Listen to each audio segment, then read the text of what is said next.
আপনি কোনো এক সময় ইমোতে যে কারোর সাথে মেসেজ করেছিলেন, কিন্তু ভুলবশত আপনি সেই মেসেজগুলো ডিলিট করে দিয়েছেন কিংবা ডিলিট হয়ে গেছে। এখন আপনার সেই মেসেজগুলোর প্রয়োজন হচ্ছে।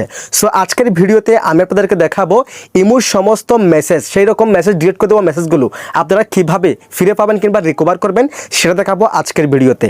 অবশ্যই পেজটিকে ফলো করে রাখবেন, ভিডিওটি লাইক কমেন্ট শেয়ার করে দিবেন। শুরুতে আপনি আপনার ইমো অ্যাপসটাকে ওপেন করে দিবেন। এরপর এখান থেকে আপনার ইমো অ্যাকাউন্টের প্রোফাইলের লোগোর উপর ক্লিক করে দিবেন। এরপর এখান থেকে সেটিংসের এই অপশনে ক্লিক করে দিবেন। এরপর এখানে চ্যাটস নামে একটি অপশন দেখতে পারবেন, চ্যাটস এই অপশনে ক্লিক করে দিবেন। এরপর দেখেন রিকোয়েস্ট অ্যাকাউন্ট ইনফো বা ইনফরমেশন এই অপশনে ক্লিক করে দিবেন।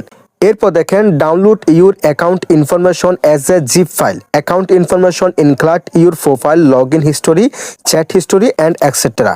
যদি আপনি এখান থেকে রিকোয়েস্ট এই অপশনে ক্লিক করেন, সেই ক্ষেত্রে আপনার সেই ইমো অ্যাকাউন্টের profile information, log in history information, chat history এবং সব কিছু একসাথে জিপ ফাইল আপনাকে ডাউনলোড করার জন্য ইমো থেকে অপশন দিয়ে দিবে।